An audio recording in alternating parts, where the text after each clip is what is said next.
Video शुरू करने से पहले हमारे चैनल को लाजमी सब्सक्राइब करें और इस नावल की अगली एपिसोड देखने के लिए ज़्यादा से ज़्यादा चैनल को सब्सक्राइब करें। काल दे देना, मैं आकर तुम्हें ले जाऊंगा। और कोशिश करना 3 बजे से पहले पहले काम पूरा करके मुझे मुस्काल कर देना। ज्यादा देर अच्छी नहीं होती, मोहल्लेदारी भी देखनी पड़ती है। मैंने बिलाल को कहा, यार तो बेफिक्र हो जा, जैसा तुम कह रहे हो मैं वैसा ही करूंगा।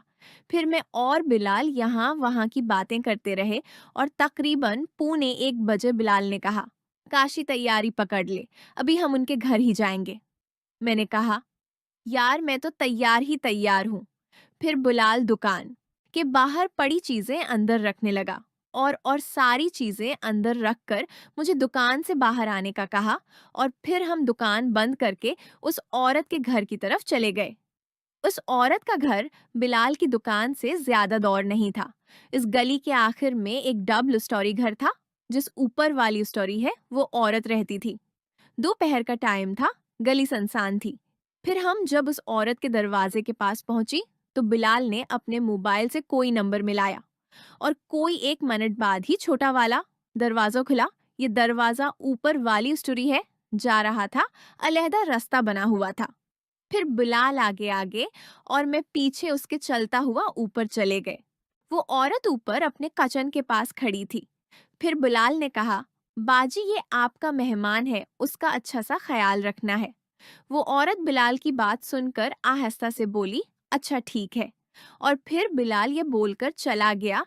वो औरत मुझे से बोली, आप अंदर कमरे में बैठो, मैं आती हूँ। वो मुझे अपने बेडरूम में बैठा कर खुद बाहर चली गई।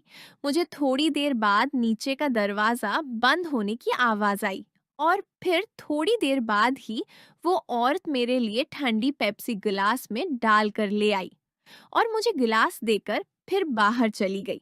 मैंने गिलास को 1 मिनट के अंदर ही खाली कर दिया और गिलास को पास में रखी टेबल में रख दिया और मैं उस औरत का इंतजार करने लगा। कोई 10 मिनट के बाद वो औरत दोबारा कमरे में आई और आकर कमरे में रखी हुई कुर्सी पे बैठ गई और मैं उसके बेड पे बैठा था। कुछ देर बाद औरत बोली, आप खाना खाएंगे? मैंने कहा, नहीं आंटी, मुझे भूख नहीं है। तो वो औरत खामोश हो गई। मैंने हिम्मत करने का फैसला किया क्योंकि मेरे पास टाइम कम था।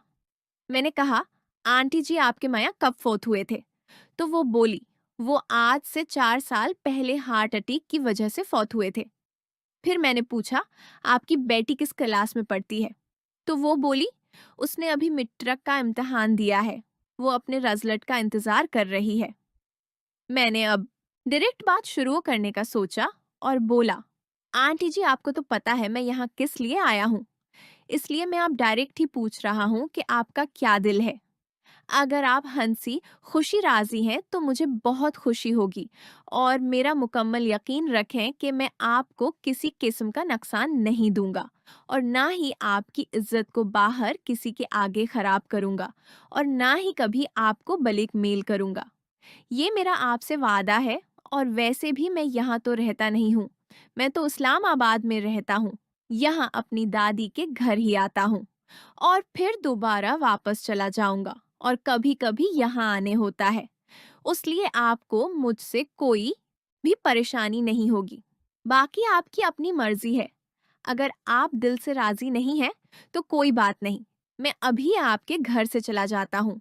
वो औरत मेरी बात सुनकर खामोश बैठी रही और फिर थोड़ी देर बाद उठकर कमरे से बाहर चली गई और कुछ देर बाद दोबारा कमरे में आई और आकर अंदर से दरवाजा बंद कर दिया और बाकी लाइट साफ करके जीरो का बल्ब ऑन करके बेड है आकर मेरे साथ बैठ गई। मुझे आंटी का इशारा समझ लग गया था। खामोश हो गया। आंटी ने कहा, काशी तुम्हें मेरी बात अच्छी नहीं लगी। मैंने कहा, नहीं आंटी जी, ऐसी बात नहीं है। मैं आपकी इजाजत के बगैर कुछ नहीं कर सकता, उसलिए आपसे पहले पूछ लिया था। आंटी थोड़ी देर खामोश हो गई, फिर बोली, काशी एक बात कहूँ, तुम किसी को बताओगे तो नहीं? मैंने कहा, आंटी जी आप कैसी बातें कर रही हैं? मैं कोई बच्चा हूँ या पागल हूँ जो अपने ही पाँव पे कल्हाड़ी मारूंगा? आप बताओ क्या बताना है? आंटी ने कहा, काशी तुमने आज जो मुझे मजा दिया है यकीन करो जिंदगी में किसी ने नहीं दिया। मुझे तो ये भी नहीं पता था कि मर्द ज़बान से भी ऐसा मज़ा दे सकता है। और आज तुमने मुझे खुश कर दिया है। इसलिए मैं तुम्हें नाराज़ नहीं कर सकती।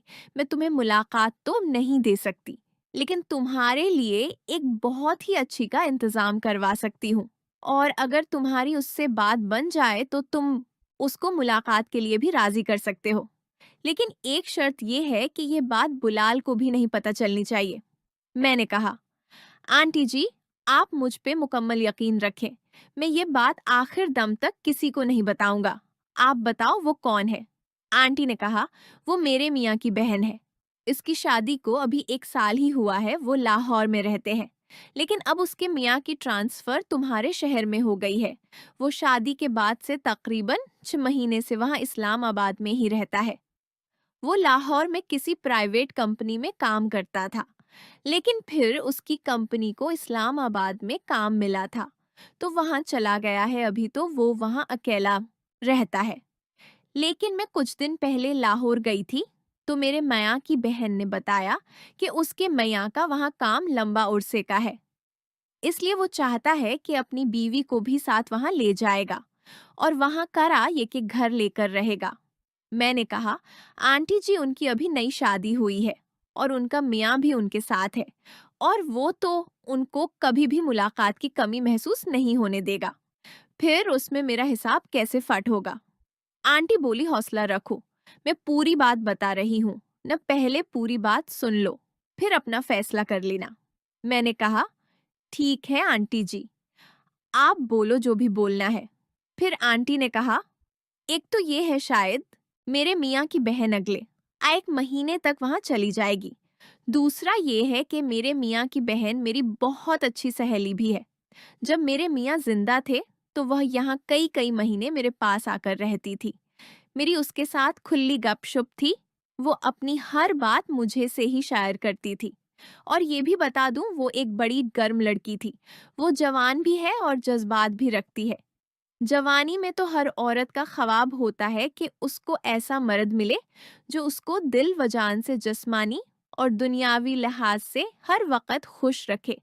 और जब उसकी शादी हो गई थी तो भी वो मुझे से यहाँ मिलने आती रहती थी। उसने मुझे बताया था उसका मियाँ अच्छा बंदा है, लेकिन मसला ये है, हर लिहाज से ज्यादा खुश नहीं रख सकता।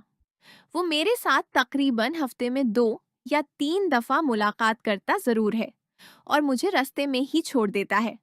और मैं अकेले ही कभी कभी कुछ और करके अपने आप को तस्कीन देकर टाइम गुजर देती हूँ। उसको मेरे और बिलाल के ताल्लुक का भी पता है। उसने एक दफा बहुत तंग होकर मुझे कहा भी था, भाभी मुझे भी एक दफा बिलाल से करवा दो। लेकिन मैंने मना कर दिया था, क्योंकि अगर मैं बिलाल से एक दफा उस वक्त का काम करवा देती तो बिलाल का बस नहीं चलता। उसको हर रोज ही फद्दी चाहिए। वो फद्दी के मामले में बहुत ठरकी है। और जब एक दफा उसका काम हो जाना था तो उसने फदी के चक्कर में मेरे मियाँ की बहन महोश के पीछे लाहौर तक चले जाना था और वहां है मसेला बन जाना था।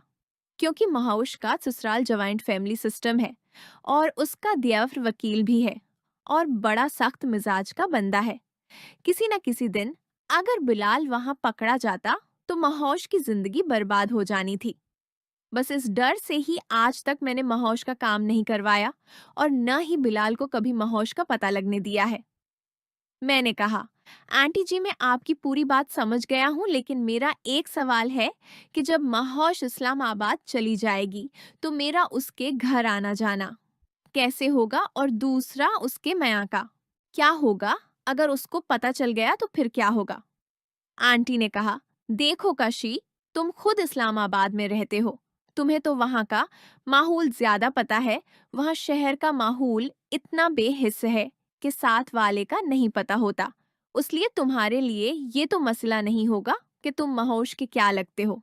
दूसरा उसका मियाँ वो कौन सा हर टाइम घर है होता है। वो तो सुबह घर से जाता है और रात को घर वापस आता है, और हफ्ते में एक दिन ही उसको छुट्टी होती है। और रही बात महोश की, उसको मैं तुम्हारे बारे में सब कुछ बता दूंगी। फिर जब वो इस्लामाबाद चली जाएगी मैं तुम्हें उसका मोबाइल नंबर दे दूंगी।